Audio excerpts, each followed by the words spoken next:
Hello students, आज हम अंग्रेजी ओलंपियाड जो कि आपका जिला स्तरीय पेपर हुआ है उसके बारे में चर्चा करेंगे। और इस पूरे प्रश्न पत्र के जितने भी आंसर हुए हैं या जो आपने लगाए हैं, आप मैच करते हुए चलिए कि आपके कितने सही हुए हैं और कितने गलत हैं। हो सकता है कि एक दो ऐसे क्वेश्चन हैं जिनमें मुझे ऐसा लगा कि दो जो ऑप्शन हैं वो सही हैं, लेकिन ये तो आपके रिज़ल्ट में फ़ाइनल पता लगेगा। और कुल प्रश्न इसमें आप देख पा रहे होंगे 50 हैं। चलिए टाइम वेस्ट नहीं करते और मैं डायरेक्ट क्वेश्चन आपको बता देता हूँ आंसर। यहाँ पे जो क्वेश्चन फर्स्ट है, जैसे लिखा हुआ है we have to get off, तो यहाँ पे आपका जो आंसर होगा ऑफ आएगा। ये इन पर आप ध्यान नहीं दें, है ना, क्योंकि ये किसी स्टूडेंट ने वहाँ पे काटा पीटी की है, तो इसको आप इग्नोर करें। और मैं आपको डायरेक्ट आंसर बताऊंगा, मैं नहीं बताऊंगा कि एफ क्यों आया। गेट के बाद में हमेशा ऑफ आता है। ये आगे किसी वीडियो में हम जब ग्रामर पढ़ेंगे तब मैं आपको बता दूंगा कि फिक्स प्रीपोजिशन क्या होती है, फ्रेजल वर्ब से कैसे क्वेश्चन आते हैं। ये एडवांस है, हम बाद में देखेंगे। दूसरा क्वेश्चन है he does not take sugar, तो अब आप देखो कि इसका आंसर होगा because, because he is diabetic. Third देखते हैं, his uncle is a teacher, सही है। फिर फोर्थ पे आ जाते हैं। डायरेक्ट मैं ऑप्शन से बता देता हूँ।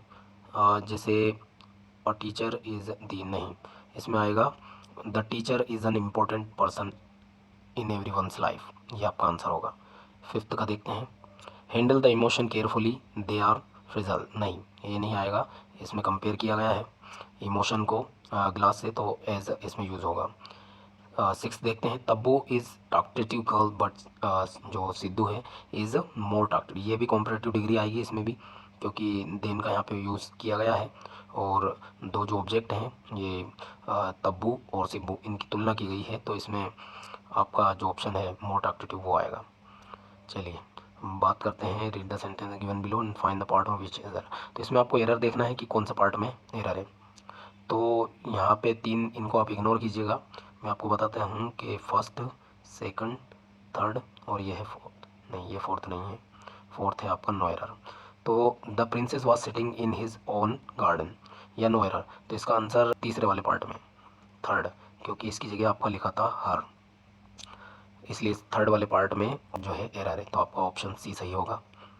अगला देखते हैं, आई डजेंट नो, ये तो यहीं से हमें पता लग गया है इस पहले पार्ट में, सेकंड, थर्ड और ये फोर्थ, है ना। अपने फर्स्ट में ही एरर है, क्यों है, क्योंकि इसमें डजेंट लिखा हुआ है। और अगर आपको बेसिक ही पता हो तो हम आई डोंट नो बोलते हैं, इसमें आई डजेंट नो लिखा हुआ है, तो पहले ही पार्ट में एरर था, मतलब ए में एरर है।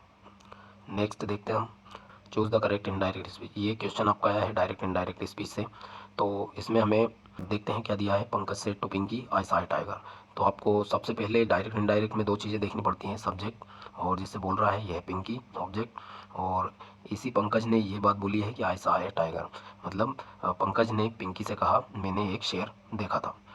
तो ये आई जो है बदलेगा सब्जेक्ट में, तो यहाँ पर देखिए, अब आई को पंकज में बदलेंगे तो ये ही है ना, तो ही यहाँ भी है, यहाँ भी है और यहाँ भी है। दूसरा सा है और यहाँ भी सा है, तो ये तो गलत हो गया, क्योंकि हमेशा पास्ट सिंपल होता है वो पास्ट परफेक्ट में बदल जाता है। तो हेड यहाँ भी है और हेड यहाँ भी है, दोनों सही हैं, लेकिन एक और कुछ एरर होगा इसमें। पंकज टोल्ड पिंकी दैट, यहाँ तक सही है, ही भी सही है, हेड भी सही है, सीन भी सही है, वर्ब की थर्ड फॉर्म लगी हुई है, यहाँ भी लगी हुई है। अ टाइगर और यहाँ पर डायरेक्ट टाइगर, तो यहाँ पे था अ टाइगर, तो आपका जो ऑप्शन नंबर डी है वो सही होगा। नहीं, केवल कुछ चीज़ें देखकर ही हम आंसर कर सकते हैं, बस आपको कुछ नियम याद करने होंगे। डायरेक्ट इनडायरेक्ट के वीडियो हमारी चैनल पर डले हुए हैं, आप उनको अगर जब भी आपके ऐसे एग्ज़ाम हो तब देख लीजिए करें, क्योंकि ग्रामर ऐसी चीज़ है जो आपको प्रैक्टिस में लाने से ही याद होती है। अगर आप अभी देखोगे तो कुछ दिनों बाद भूल जाओगे।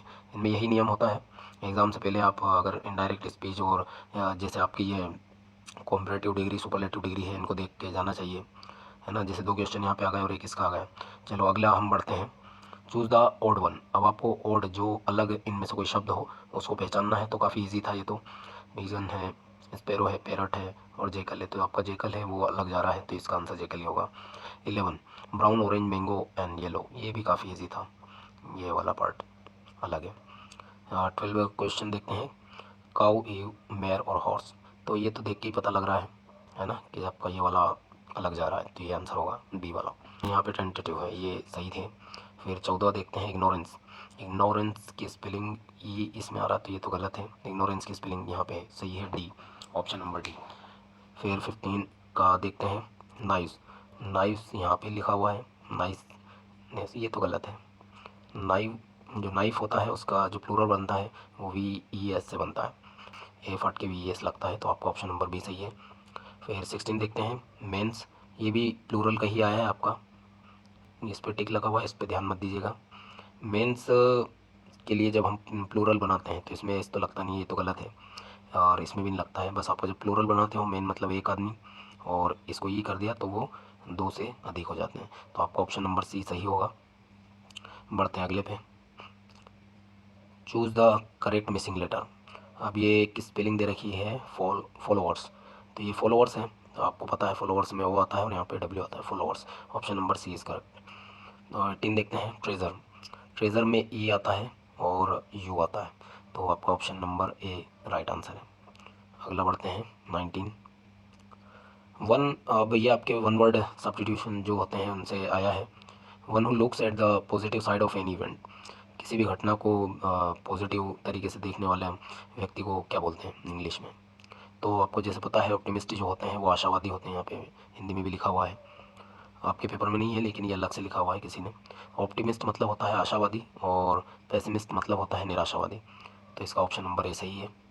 अब 20वां देखते हैं, वन हु लेंड्स मनी, कौन उधार देता है? बिल्डर, लेबर, मनी लेंडर या लैंडमार्क, तो इसका option number C correct answer होगा। फिर करेक्ट ऑप्शन वापस से देखना है, जूही, जो कि यहाँ पे हमें देख के पता लग रहा है कि एक सिंगुलर है ना, सिंगुलर के साथ में हमेशा प्रेजेंट टेंस में ACS और IES वर्ब में जुड़ता है, तो आपका जो करेक्ट आंसर होगा वो होगा कुक्स, जूही कुक्स वेरी वेल, ये आपका राइट आंसर होगा। फिर नेक्स्ट है 22, Ravi is going to buy car, आपका ऑप्शन नंबर सी सही। 23 देखते हैं, choose the correct prefix, prefix और सफिक्स से यहाँ पे क्वेश्चन आया है, तो सफिक्स तो हम देखते हैं आगे जाके कहीं होगा। प्रीफिक्स का आया है, पहला वर्ड यहाँ पे दे रखा है अपीयर, अपीयर मतलब दिखाई देना और डिसअपीयर मतलब ना दिखाई देना है, गायब हो जाना, तो इसका ऑप्शन नंबर बी करेक्ट होगा। चलिए अगला क्वेश्चन आया 24, choose the correct passive voice of the given sentence. एक क्वेश्चन आया था आपका अभी नरेशन का, और अब आया है पैसिव और एक्टिव वॉइस का। तो आपको पता है या आपको इतने असर से पता होना चाहिए कि जो नरेशन होता है उसमें टेंस चेंज हो जाता है, लेकिन पैसिव वॉइस में जो आपका टेंस है वो चेंज नहीं होता है। इसमें दूसरी चीज़ याद रखने वाली ये बात होती है कि जो सब्जेक्ट होता है वो ऑब्जेक्ट बन जाता है, और जो ऑब्जेक्ट है वो सब्जेक्ट बन जाता है, बात वही रहती है और टेंस नहीं बदलता। तो यहाँ पे दो आपको दिख रहा है, आप इनको नज़रअंदाज कीजिए, इन ऑप्शन पे मत जाइए, मैं करेक्ट आंसर अभी आपको बना के बता देता हूँ।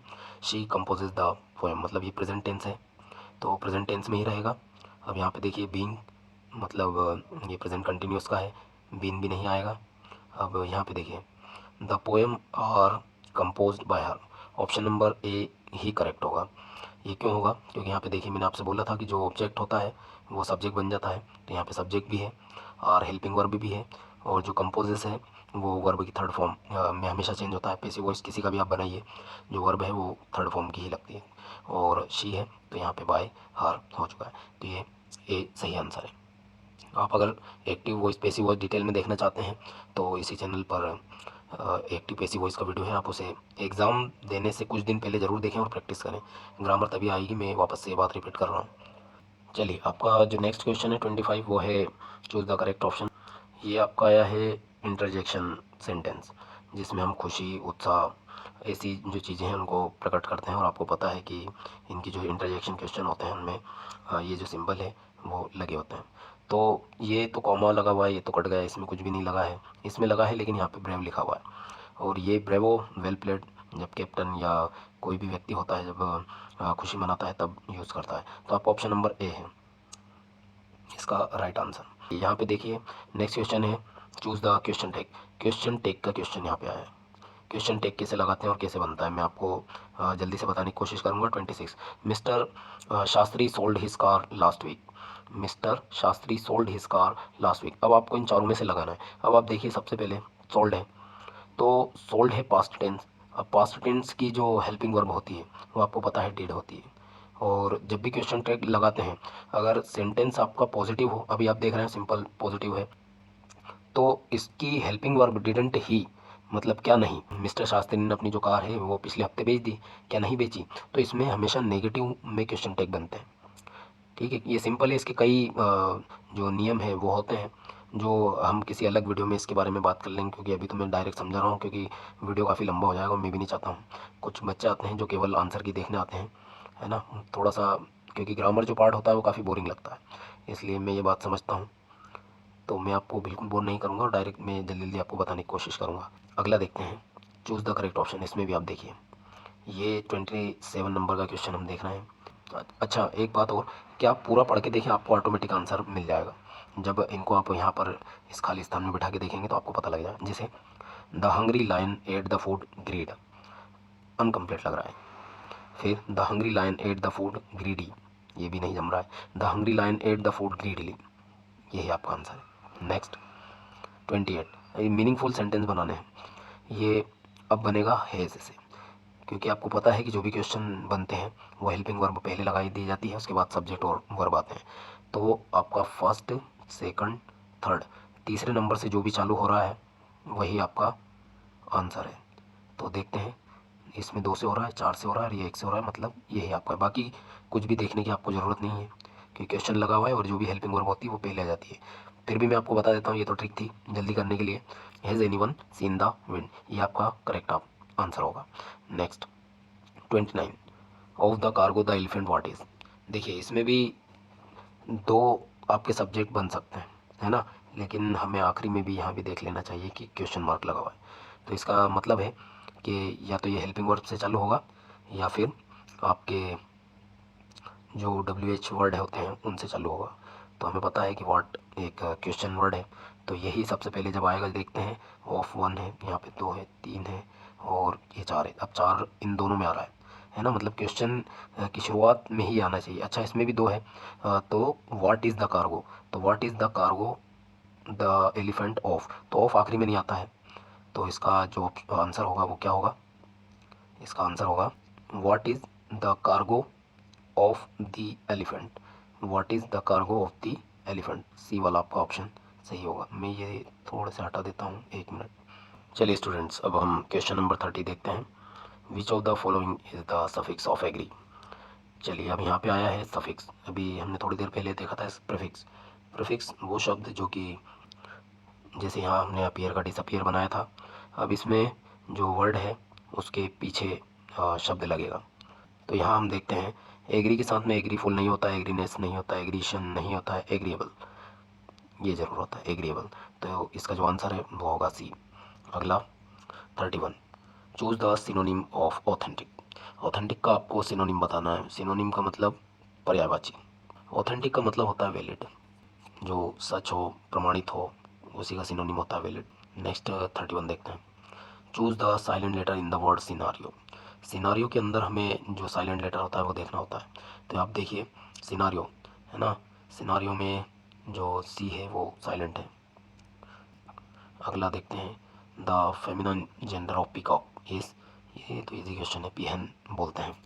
ये जो पेसेज आप देख रहे हैं ये 9th क्लास में काफ़ी टाइम आता है, जिसमें इसी में से आपके जो क्वेश्चन है वो बनते हैं। चलिए, मैं डायरेक्ट पूरा तो आपको नहीं पढ़ के बता सकता, लेकिन हाँ, आपको कुछ ट्रिक ज़रूर बता दूंगा कि कहाँ से आंसर हमें निकालना होता है। तो हम डायरेक्ट पहले क्वेश्चन देखते हैं। Who gave the name kangaroo to these animals. ये जो कंगारू है इसको किसने दिया था नाम, तो केवल हम वही देख लेते हैं। यहाँ पे नाम जैसे एक जेम्स कुक दिख रहा है, और कोई नाम दिख रहा है क्या आपको, नहीं, तो इसका आंसर जेम्स कुक ही होगा। देख लेते हैं, हाँ जेम्स कुक, राइट।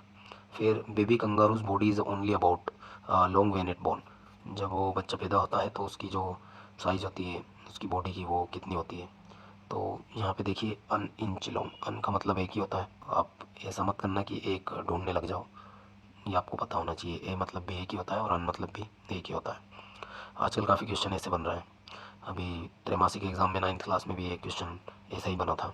चलिए नेक्स्ट देखते हैं 36, group of kangaroos is called. तो ग्रुप ऑफ कंगारू को क्या कहा जाता है, तो हम केवल ग्रुप ढूंढेंगे। ये देखिए, ग्रुप कॉल्ड मॉब्स, इनकी जो कंगारुओं का झुंड होता है उसको मॉब्स कहा जाता है, ये राइट आंसर है। ग्रुप अलग चीज़ होती है, कैटल मवेशियों का झुंड है, तो इसका राइट आंसर मॉब्स है। नेक्स्ट देखते हैं 2 क्वेश्चन और इसी पैसेज में से, the opposite word of night, ये तो काफ़ी ईजी है, नाइट का अपोजिट डे होता है। Choose the rhyming word for horn. Horn का राइमिंग है ना, राइमिंग के अगर बोर नहीं हो सकता, लोक नहीं, बोर नहीं है, मैं डायरेक्ट बता देता हूँ। दूसरा है my father bot a book name शरण पितृ। देखिए अब ये आपका 6 क्लास में जो महात्मा गांधी जी है उस लेसन से लिया गया है ना, आपने अच्छी तरह से इसको पढ़ा हुआ है। तो the present form of bought is, तो प्रेजेंट फॉर्म होती है बॉट की, तो वो होती है आपकी बॉय, सही है। इम्प्रेशन वर्ड का नाउन क्या होगा? इम्प्रेशन वर्ड का जो नाउन होता है वो है इम्प्रेस, ठीक है, क्योंकि इम्पोर्टेंट तो अलग ही हो रहा है, इम्पोर्ट भी अलग है, इम्पोर्ट भी अलग है। इम्प्रेस में केवल ION, इसको ही ख़त्म करना है, इसी से बन जाता है, ये काफ़ी इजी क्वेश्चन है। 41 I read it with intense intense. तो the synonym of the underline word, इसका इंटेंस का आपको सिनोनिम पर्यायवाची बताना है। तो इसका जो राइट आंसर होगा वो होगा एक्सट्रीम, एक्सट्रीम, ये है इसका राइट आंसर। चलो अगला है 42 antonym of the word companion. Companion का आपको एंटोनिम मतलब विलोम या उल्टा बताना है। तो कंपेनियन मतलब होता है साथी, और जो ओपोनेंट होता है मतलब विरोधी। जो टीम होती है क्रिकेट वगैरह या किसी में भी, उसमें उन्हें कहा जाता है कि आपके ओपोनेंट वो हैं। चलिए 43 देखते हैं। Why were the author's books and lesson his only companion. जो गांधी जी थे उनके जो बुक्स थी वो ही उनके साथी थे। तो वो क्यों थे? Because his father left, because he never told lie, because he वो put in primary school, because he was shy. आप पैसेज में भी देखो, बिकॉज ही वॉज शाय, ये आपने 6 क्लास पढ़ा है, मैं इसलिए जल्दी जल्दी इसको बता रहा हूँ, है ना। Because he was shy, my books and my lesson were my only company, ये लिखा। I was very shy and avoided all the company. वो किसी से भी दोस्ती करना पसंद नहीं करते थे क्योंकि वो बहुत ज़्यादा शर्मीले थे। Read the passage carefully and answer the question given below. Shri Ram Krishna was not satisfied with just giving up pleasure of the world. तो इसको पूरा नहीं पढ़ते हैं, टाइम वेस्ट होगा, आप पढ़ लेना इसको बाद में। इसका क्वेश्चन कहाँ है, ये रहा 44 Ramakrishna taught that everyone ought to work make other happy, ये इसका राइट आंसर होगा। यहाँ पे मैंने बता रखा है हैप्पी, है ना, others happy. 45 he spend most of his time. तो कहाँ पे व्यतीत करते थे वो अपना जो समय था? Spend most of the time serving the people and helping those, तो ये सर्विंग द पीपल, ये right answer. 46 the similar word for joyful. Joyful का जो है सिमिलर सिनोनिम बोलें तो वो हैप्पी होगा। इनको देखने की ज़रूरत नहीं है, काफ़ी ईजी था। 47 द अपोजिट ऑफ स्पेंड, ये थोड़ा सा कंफ्यूज करेगा आपको। स्पेंड का मतलब होता है खर्च करना, चाहे समय हो या मनी हो। तो उसका अपोजिट पूछा है, तो अपोजिट होगा इसका अर्न। बांटना होता तो हम शायद कलेक्ट इसका राइट आंसर करते। तो स्पेंड का तो अर्न ही है, स्पेंड मतलब खर्च करना, तो उसका कमाना अर्न ही होगा। नेक्स्ट हम देखते हैं 48 the verb form of pleasure. Pleasure का जो वर्ब फॉर्म है मतलब क्रिया रूप है वो हमें बताना है। तो प्लीज़ ये हो सकता है, प्लीजेंट नहीं होगा, ये तो नाउन है। प्लेजरेबल ये भी नहीं होगा, प्लीजिंग, प्लीजिंग हो सकता है लेकिन क्योंकि ING लगा हुआ है, लेकिन यहाँ पे प्लीज़ शब्द है, प्लीजिंग नहीं। इसका राइट आंसर जो होगा, इसी में थोड़ा सा और कन्फ्यूज़न है, वो शायद प्लीज़ ही है। इसका राइट आंसर प्लीज़ ही होना चाहिए, मैं कंफर्म नहीं हूँ लेकिन हाँ प्लीज़ ही होना चाहिए। अगला हम देखते हैं 49 ought to can be replace by. जो ought to है, ought to मतलब होता है चाहिए, कोई नैतिक कर्तव्य हो या बाध्यता हो उसके लिए हम ought to का इस्तेमाल करते हैं। तो उसका रिप्लेस कैन नहीं कर सकता और शेल भी नहीं कर सकता। मस्ट राइट आंसर हो सकता है और शुड भी इस्तेमाल हो सकता है, पर मोस्ट ऑफ टाइम जो कॉमन है ought to की जगह हम शुड का इस्तेमाल करते हैं। तो मैं इस पर अभी एक एक्स्ट्रा राइट लगा रहा हूँ। वैसे मस्ट का भी इस्तेमाल ought to के स्थान पे हो जाता है। तो इस वाले क्वेश्चन में भी थोड़ा सा कन्फ्यूज़न है ना। तो आप इसका अभी जो भी आपने किया हो अगर इन दोनों में से, तो आप सही मान सकते हो, बाकी फाइनल में पता लगेगा एक इन तीनों का, है ना। ये थोड़े से कंफ्यूजिंग है। फिर आखिरी हम देखते हैं ओड शब्द को निकालना है। फ्लॉक मतलब भी झुंड होता है, ग्रुप मतलब भी आप सबको पता है। बंच, बंच होता है गुच्छे को हम बोलते हैं, और एक है बेबी। तो ये बेबी ही अलग जा रहा है, मैं क्लियर करके आपको बता देता हूँ। ये बेबी इसका राइट आंसर होगा।